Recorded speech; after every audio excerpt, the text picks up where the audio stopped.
En Historias de la Cirugía Pediátrica estamos en esta oportunidad con el doctor Fermín Prieto. Fue presidente de nuestra asociación, se formó en el Hospital de Niños, también estuvo trabajando en el Hospital Garrahan, consultor de nuestra especialidad. Para nosotros es un placer contar con su presencia, poder que nos cuente de la historia en el desarrollo de la cirugía pediátrica, y le agradecemos mucho el estar con nosotros. Bueno, buenas tardes, doctor.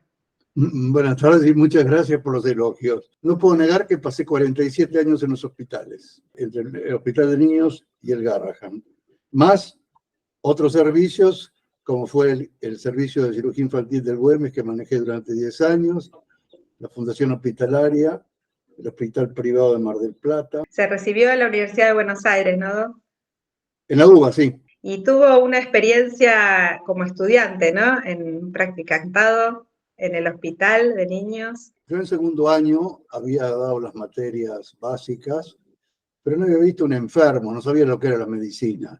Yo había escuchado teorías, había leído libros, había estudiado anatomía, histología, etcétera, cómo se componía la estructura de ese aparato que era un ser humano, pero nunca había visto un paciente. Fui a una tarde a conocer el Hospital de Niños. Pregunté ahí a alguien cómo podía hacer para visitarlo o ser practicante.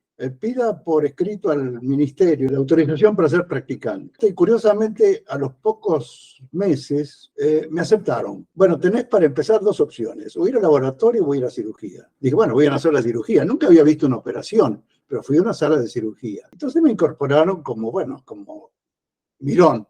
Yo acompañaba los pases de sala, ayudaba en lo que me pedían. Y después de un tiempo, bueno, me enseñaron las cosas básicas de la cirugía, me puse el gorro, el barbijo, entré al quirófano con la orden de no tocar nada. Después, más familiarizado, me pusieron de instrumentador. Para esa época había que enhebrar las agujas porque no había juguete traumática. Más tarde me pusieron a ayudar a alguna operación. Y finalmente me tocó hacer anestesia, porque no había anestesista. La anestesia la hacían las enfermeras. Así empecé y no sé, debo haber hecho 500 anestesias, no sé cuánto, porque después ya era corriente. De todas esas anestesias que hice, milagrosamente no hubo ningún problema, sobrevivieron todos los chicos y yo también. Un día el jefe me anotó una operación. Yo no me había recibido, seguía yendo a la sala, ahí frente a frente, y él se da cuenta que yo soy zurdo.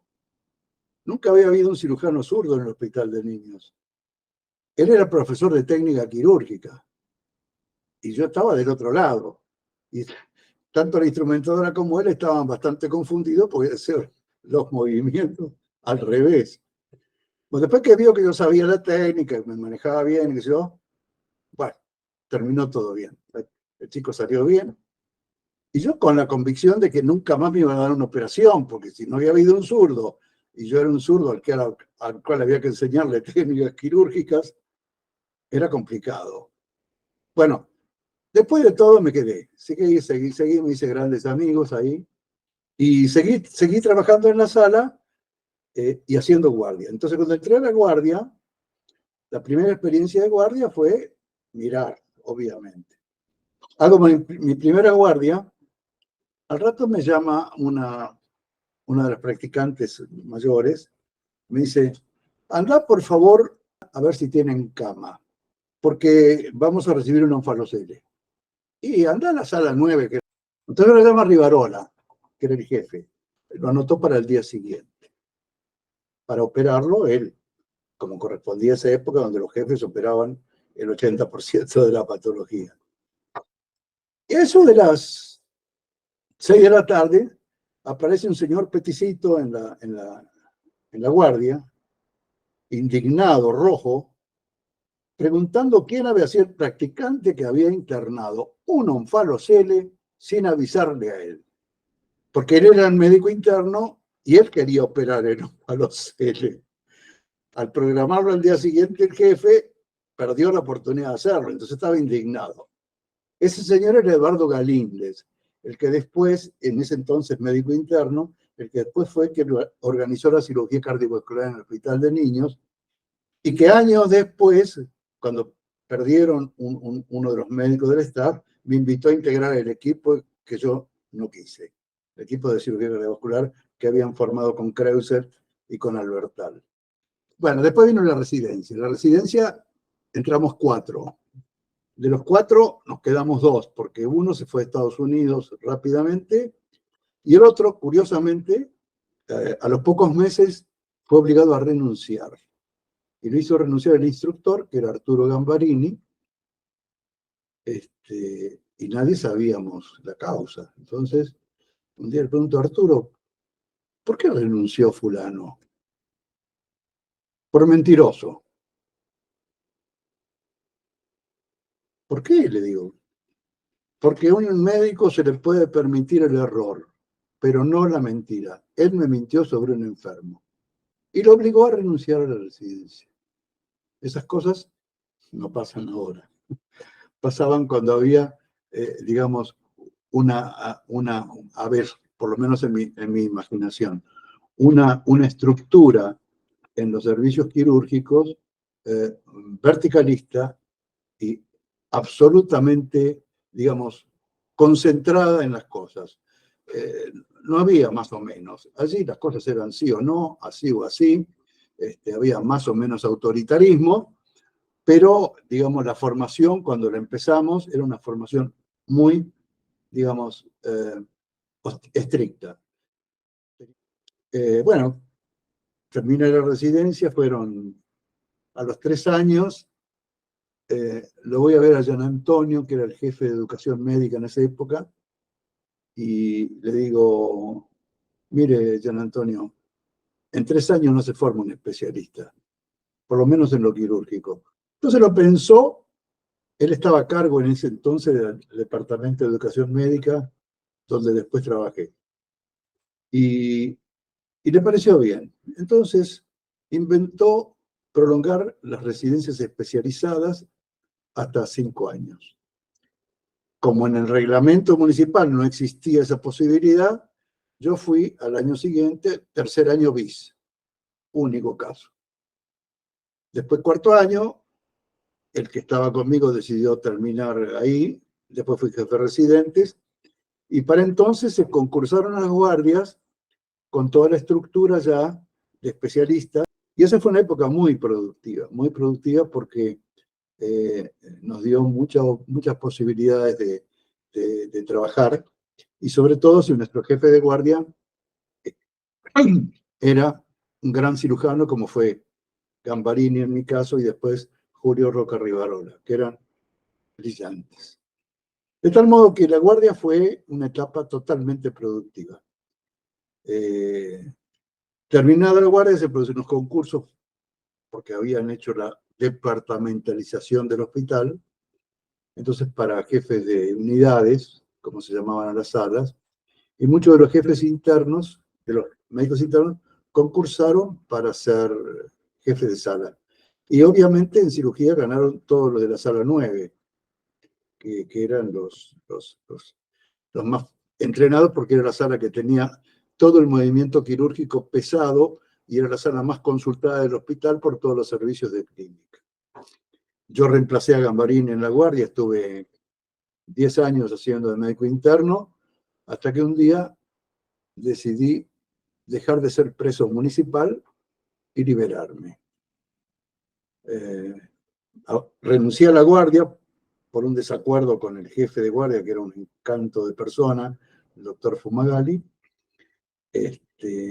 porque yo le había pedido varias veces que arreglara algunas cosas que nos generaban mucho conflicto en la guardia y no las arregló. Era el médico más joven que renunció a la guardia, tenía 40 años. Y entonces le dije al jefe de guardia, mire, usted no puede dejar que toda esta gente que son jefes de guardia, todos mayores, se jubilen como jefes de guardia.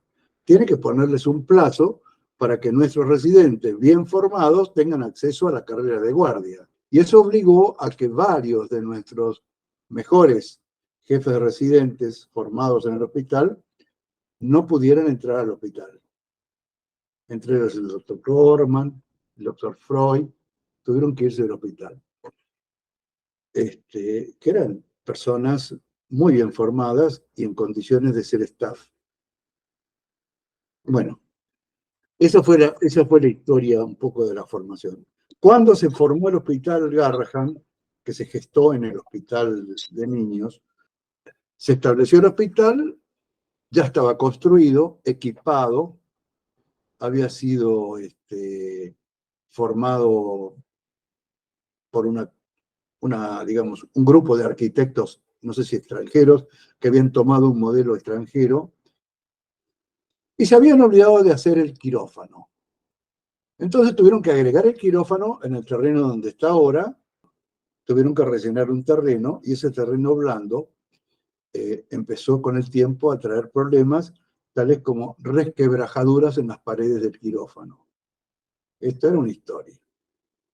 Lo habían construido así, de apuro al final.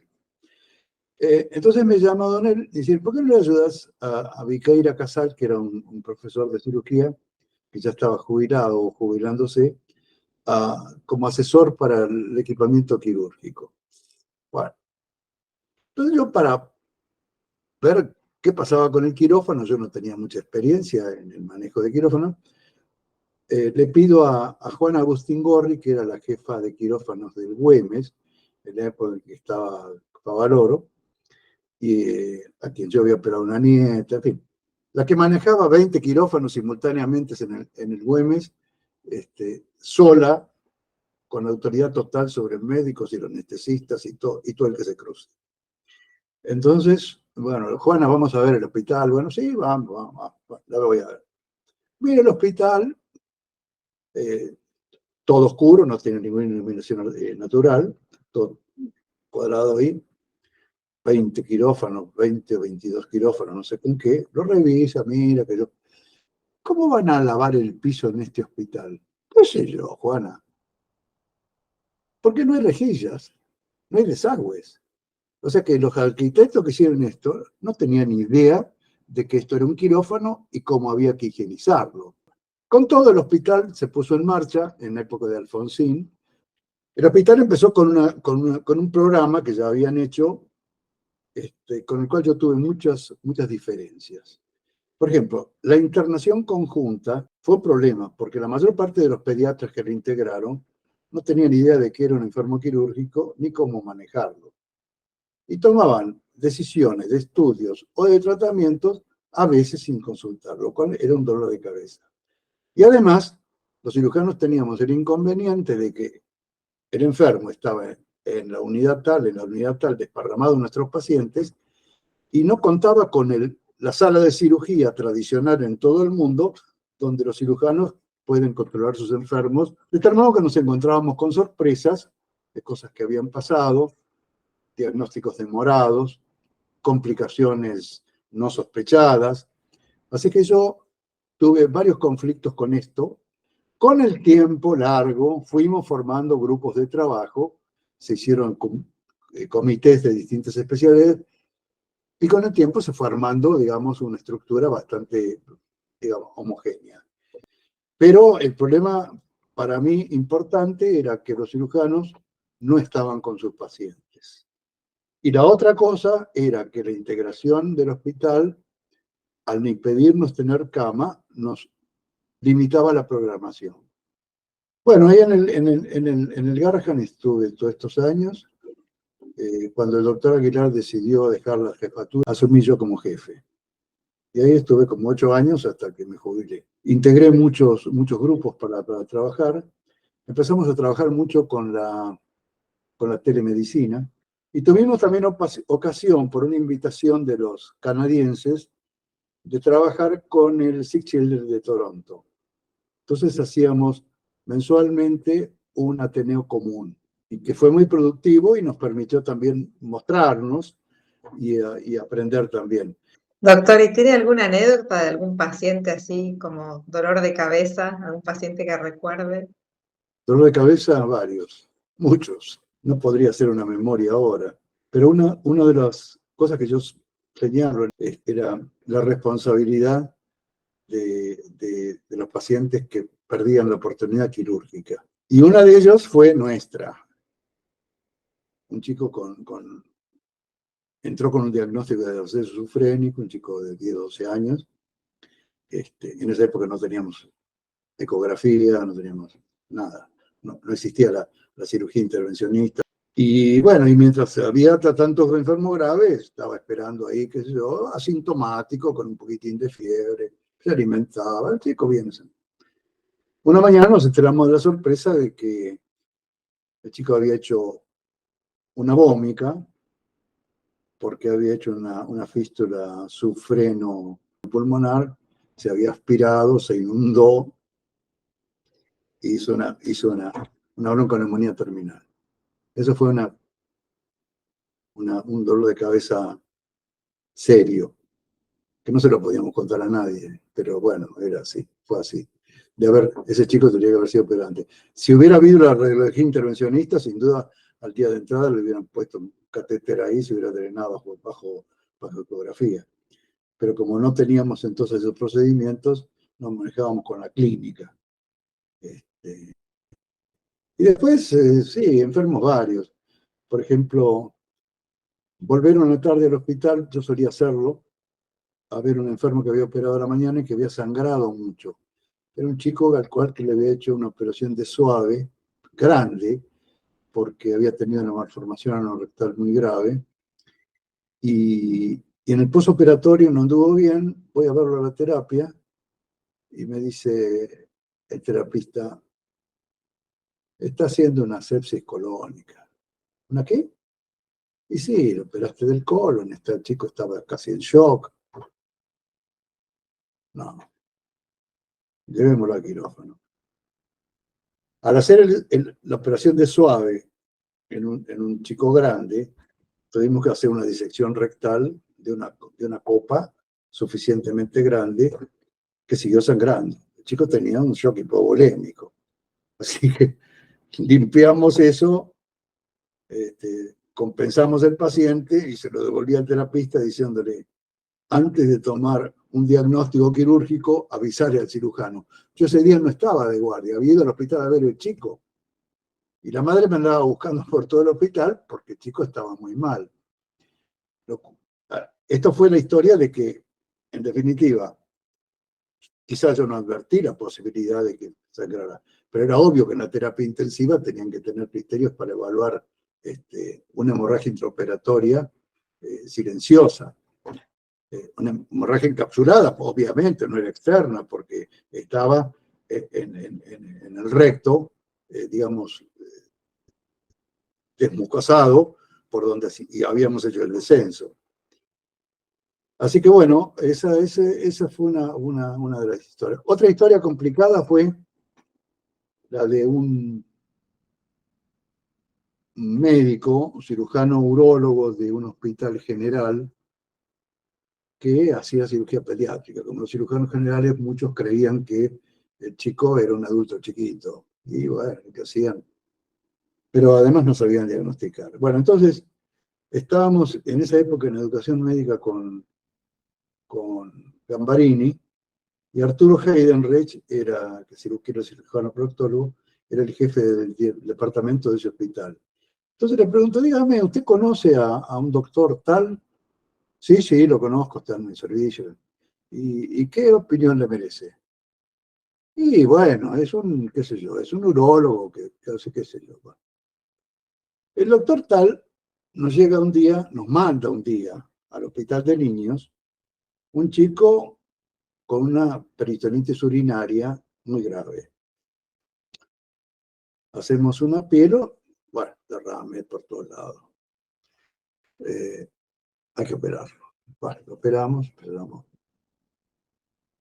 Había sacado un riñón y tenía cortado el uréter del otro lado, y había hecho, por suerte, un agujero en la pelvis contralateral. ¿Qué había operado? Un riñón en herradura sin diagnóstico,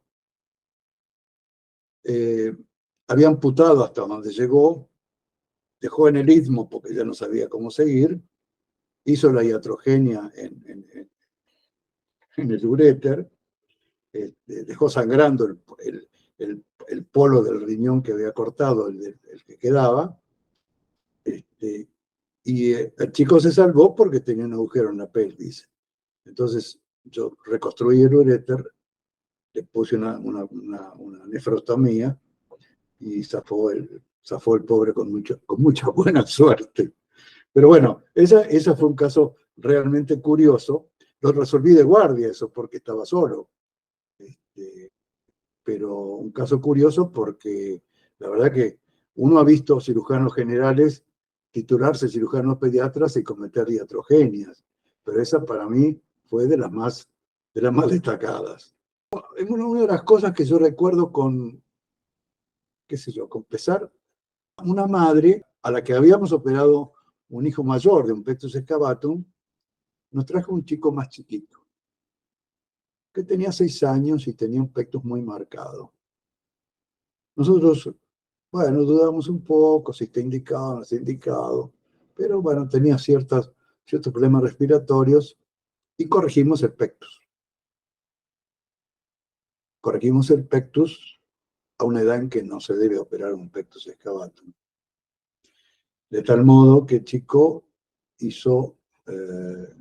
creció mal el tórax y después, tiempo después, informándonos, nos dimos cuenta que la edad piso para operar un pectus excavatum son los 12 años.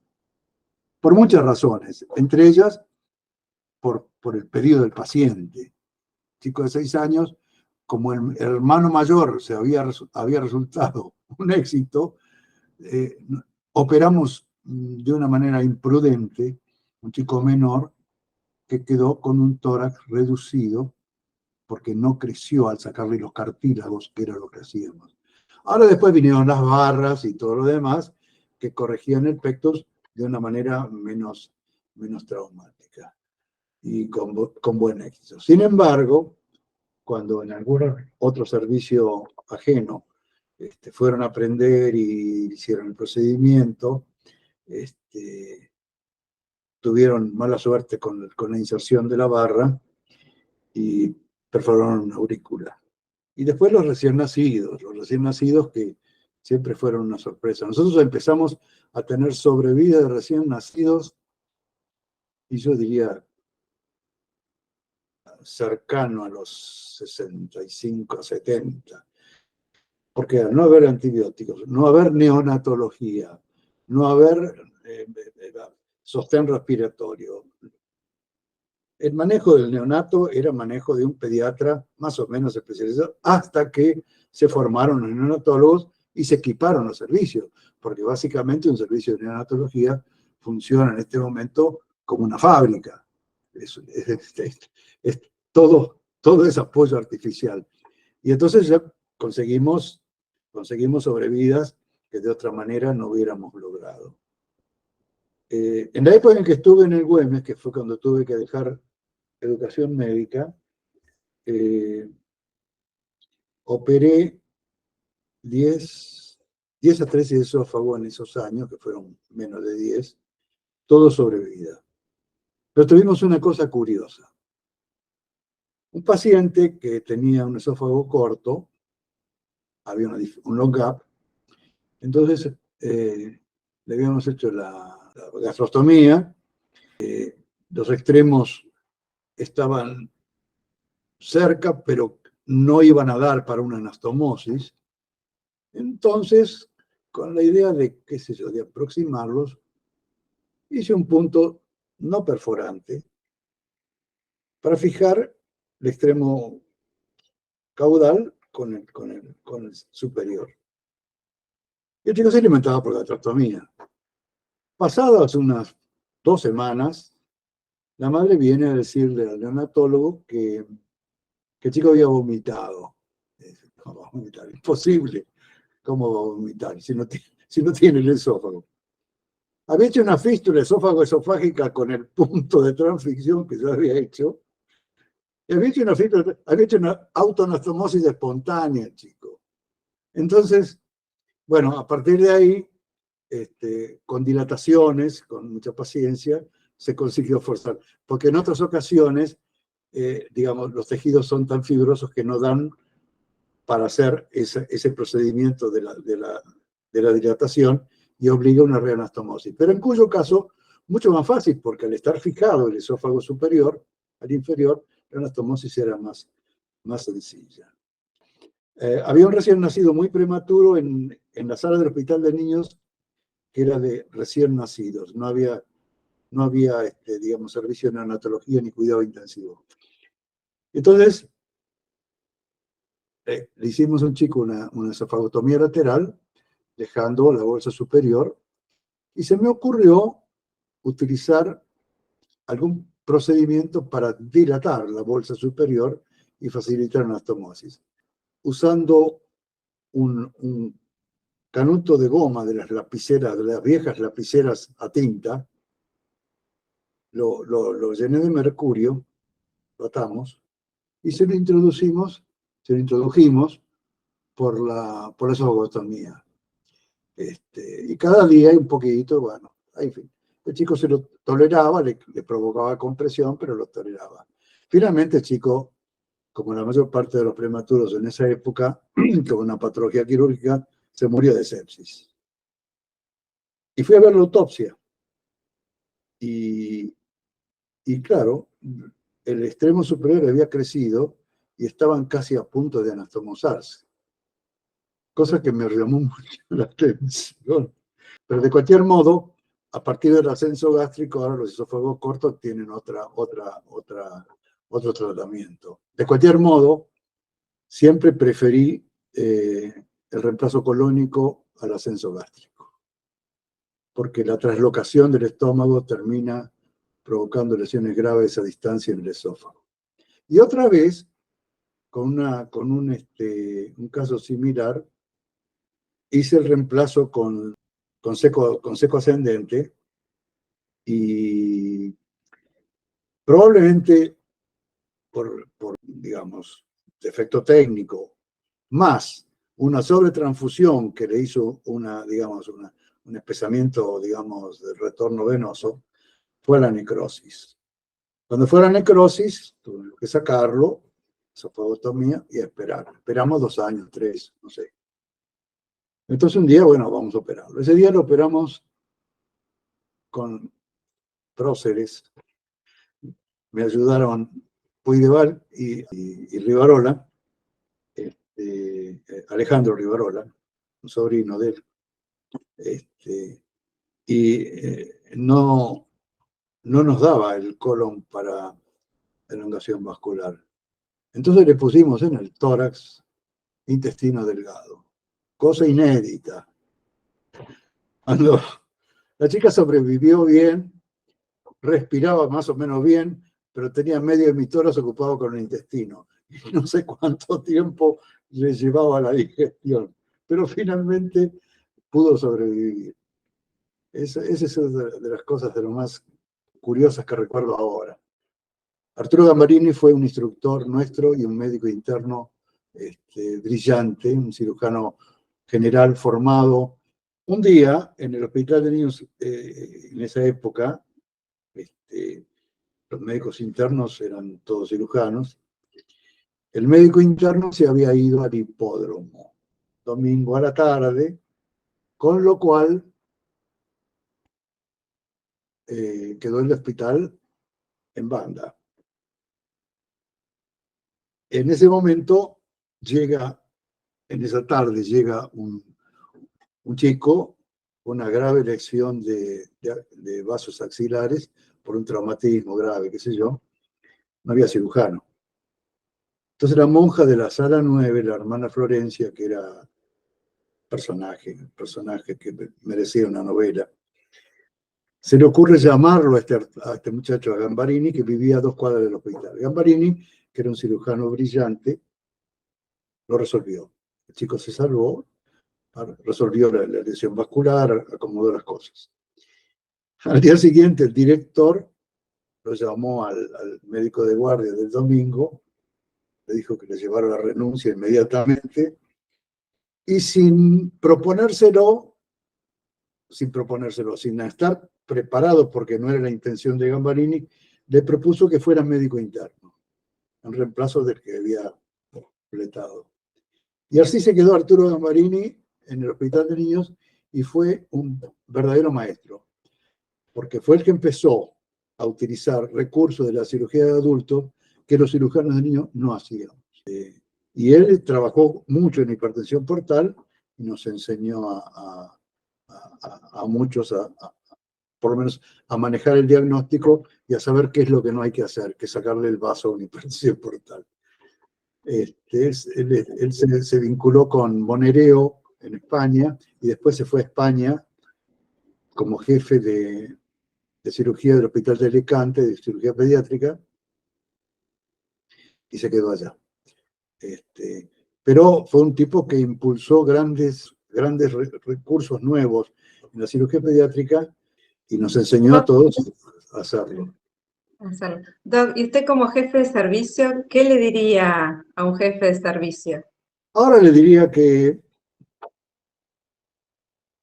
asocie gente, que se deje ayudar, que se deje acompañar, que no se crea el papa, que va a estar un tiempo y se va a ir, que no siempre tiene razón, sepa escuchar y piense muy bien antes de decidir, que cuide a su gente y que, bueno, y que sea compasivo con los errores y que los arregle, con los fracasos y con los problemas.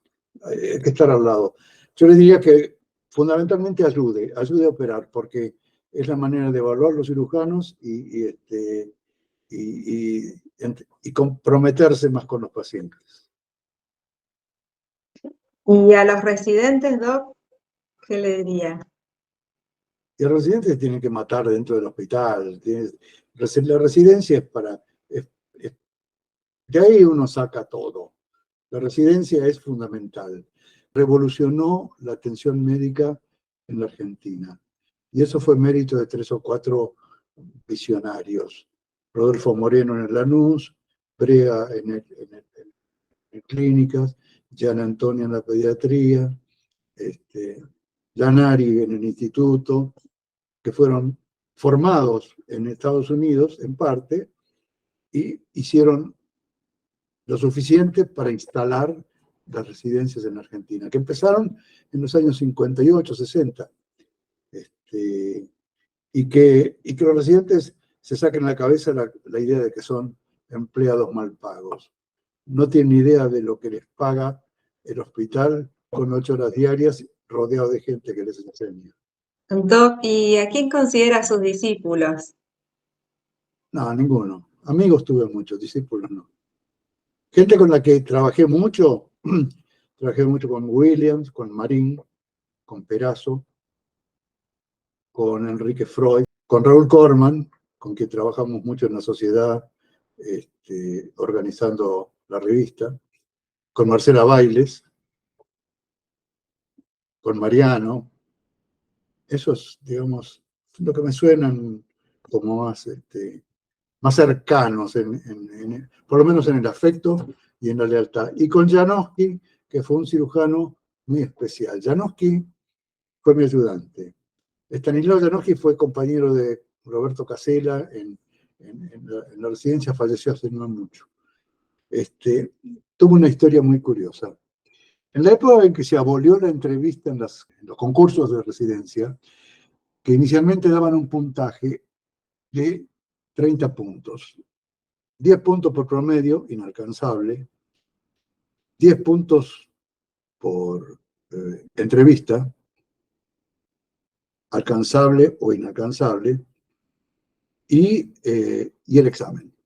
Entonces, las entrevistas empezaron a hacerse tan mal que un día decidieron abolir la entrevista, porque era injusta y postergaba. Entonces dijeron, bueno, es la suma del promedio de facultad con el examen. Pero ¿qué ocurría? Una vez analizamos, estando en educación médica con Arturo Gambarini, las coincidencias entre ambos. Eran 2 curvas gaussianas perfectas. El promedio coincidía con el resultado del examen siempre. Siempre. No había diferencia. Tanto fue así que una vez encontramos un pequeño grupo de residentes que tenían un promedio no muy alto y un examen muy bueno. Con lo cual descubrimos que había habido un examen colectivo en algún aula de algún hospital, que como teníamos registrado, identificamos. los docentes que controlaron el examen colectivo fueron sancionados y los residentes, por curiosidad, no podíamos parar el concurso de residentes por una irregularidad de ese tipo. Entonces yo redacté una nota a la dirección jurídica de la municipalidad, que explicando el problema. Estando ya en el Garrahan, 5 años después, me llaman de jurídicas de la municipalidad. Dice, mire, acá hemos recibido esta nota, sí, hace tiempo. Esta nota que usted denuncia, esta firma suya, sí. Usted denuncia una irregularidad en un concurso, qué sé yo. Bueno, deme su opinión, ¿qué se puede hacer? Y bueno, digo, rompa el expediente y tírelo, porque todos los que entraron así ya recibieron, ya terminaron la residencia. Habían pasado como 5 años, que es lo que funciona en la justicia municipal. Yo dije, bueno, ninguna empresa recibe a alguien con un papel diciendo yo estoy acá designado por 3 años o por 5 años, sin verle la cara y preguntarle quién es y qué quiere. Un día estando compilando el formulario de los exámenes para la residencia, iba delante mío Alfredo Lanari, que era el profesor del torneo. Dígame, doctor Lanari, le pregunto, ¿no le parece que la entrevista es necesaria para incorporar gente a un servicio? Sí, dice, sí, pero se han hecho tan mal que no se pueden hacer. Y si se pudieran mejorar, organizar, supervisar, no sé, no, a esta altura no, qué sé yo.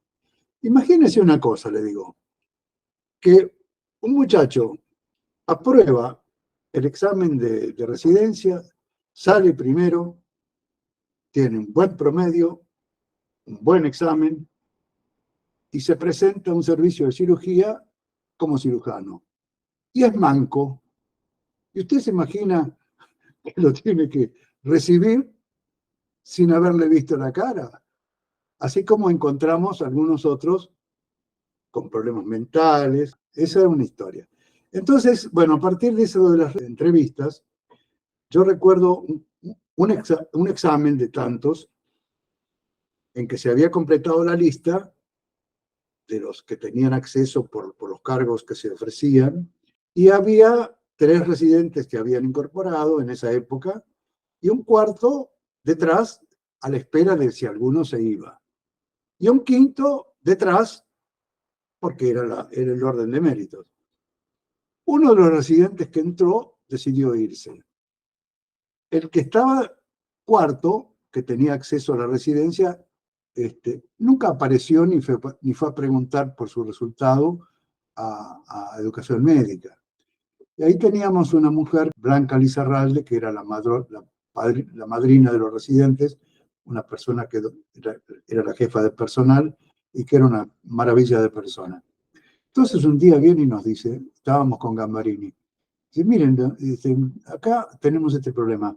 Esta vacante no se cubrió porque nadie vino a preguntar. Y el que está atrás del que le correspondía, viene todos los días a ver si el que estaba adelante vino a averiguar por su cargo que le respondía. Entonces, no, porque no tenemos el teléfono. Dice, bueno, déme la dirección, dijo. Lo fue a ver. Y dice, sí, no, lo siento mucho por vos, pero yo tengo interés en la vacante.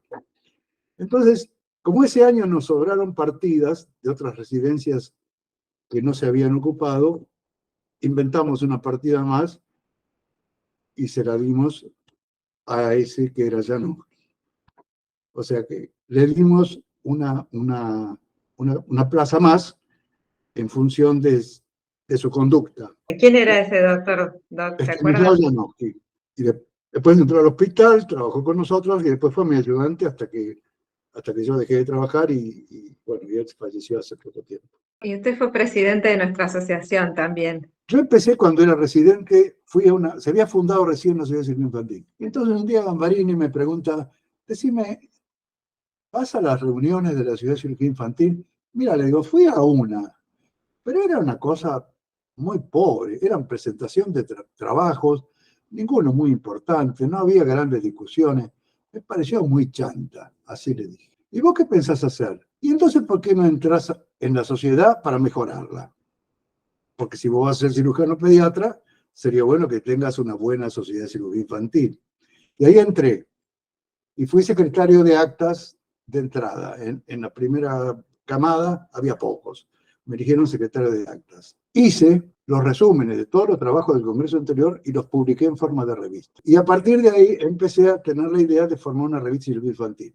Hicimos 4 variantes de revistas que tengo acá. La primera que salió fue esta. Después esta. Después esta, ya con la ayuda de Muñoz, Carlitos Muñoz, que se ocupó de conseguir publicidad. Y después esta, que fue el número 1 de la revista de cirugía infantil. Ahora ya sale digital. Y la publicamos por la ayuda que consiguió Raúl Corman, de un dueño de un laboratorio que se la financió la publicidad. Después de eso fui secretario mucho tiempo, organicé 3 o 4 congresos, después fui presidente y después me fui. Integré el Tribunal de Honor como más de 10 años. Estaba yo como secretario de un congreso en Tucumán, cuando oigo un trabajo que estaban leyendo y me sonó conocido lo que decían. Esto es lo que yo escribí en el trabajo de traumatismos en el niño, por el cual nos dieron el premio a la Academia Nacional de Medicina. Esto es un plagio total. Hay que formar un tribunal de honor. Los tipos no pueden seguir, digamos, haciendo estas cosas. Ahí se formó el primer tribunal de honor. Fueron sancionados con la sola excepción de que podían ir a los congresos, pero no podían publicar y todo lo demás. Integré durante 10 años hasta que, bueno, como todo, termina. ¿Y qué extraña de la vida hospitalaria? Todo, a pesar de que hace más de 15 años que me jubilé. El primer día de jubilado me desperté y no sabía qué hacer, porque tenía que ir al hospital, pero no tenía que ir al hospital. Y entonces ahí empecé a buscar algunas actividades alternativas. Y fue que descubrí la pintura y después, como medio me frustré en la pintura por algunas cosas, me dediqué a escribir historias hospitalarias y mi historia del Hospital de Niños. Pero le voy a mostrar la foto que tengo de Rivarola. Fue el maestro de la cirugía pediátrica argentina, 2 veces miembro, 2 veces presidente de la Academia Argentina de Cirugía, y no hubo figura como no hubo más. Su capacidad de trabajo, su ética, docente sin escuela quirúrgica, nunca fundó una escuela quirúrgica, enseñó a mucha gente. De él salieron todos los jefes de la cirugía pediátrica de los siguientes años. ¿Y le quedó algún pendiente, algo que le hubiera gustado hacer dentro de la especialidad? Tuve oportunidad de hacer cirugía cardiovascular y no la acepté. Tuve oportunidad de irme a España con un cargo que me ofrecieron cuando se fue a Gamberini y no lo acepté. No. Creo que pendiente no. ¿Y cómo ve el futuro de la cirugía pediátrica? Muy mecanizado, muy dependiente de la tecnología y cada vez fragmentándose más. Cada uno va a tener que hacer un tema y bien. Antes hacíamos todo, ahora no se puede. Yo operé mucho urología, pero ahora no me atrevería a hacer urología porque nunca hice endoscopía. Operé muchos pacientes urológicos, hice vejiga ileal, tumores, montones. Pero bueno, ahora no se puede, digamos, generalizar tanto, salvo que uno esté en un medio donde no tenga otros recursos y que esté solo. Pero yo creo que, sobre todo con la cirugía intervencionista, con la cirugía laparoscópica, la cirugía endoscópica, y el desarrollo de los problemas que no hay resueltos, la cirugía fetal, por ejemplo, y los trasplantes, que para mí hasta que no haya senotrasplante no va a haber realmente éxito en los trasplantes para mí, salvo los renales que ya tienen experiencia y tienen buenos resultados. Con Alejandro Riverol hicimos el primer trasplante renal en el Hospital de Niños en el año 69. Hicimos 12 pacientes, los 12 anduvieron quirúrgicamente bien, todos. Pero no había inmunosupresión, había solo corticoides. Hasta que no aparecieron los inmunosupresores, hubo rechazo en meses, en semanas, en un poco más. Todos rechazaron el riñón y se murieron. ¿Y qué cirugía le parece que cambió el destino de la cirugía pediátrica o cirugías? No creo que haya una sola. La cirugía laparoscópica es muy buena para ver, no es tan buena para reconstruir. Cuando uno tiene una complicación en la cirugía laparoscópica, no se da cuenta enseguida, tarda, y a veces es peligroso. Segundo, hay operaciones que se hacen laparoscópicas que a mí no me convencen. Yo les hice evaluar la serie por ejemplo, de atresia vías biliares laparoscópica y abierta. Resultó que la diferencia era a favor de la abierta. En la neicidioblastosis con la pancreatectomía, nosotros hicimos muchas a cielo abierto. Es complicada, no es fácil, hay que reoperar muchas veces con frecuencia. Y acá cuando vino la onda laparoscópica, empezaron la laparoscópica. Y todos los chicos empezaron a tener dumping. No sé. Entonces digo, ¿cómo la hacen? Y laparoscópica.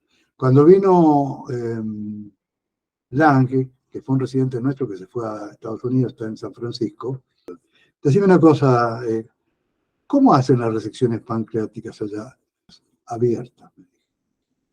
Porque el índice de complicaciones era menor.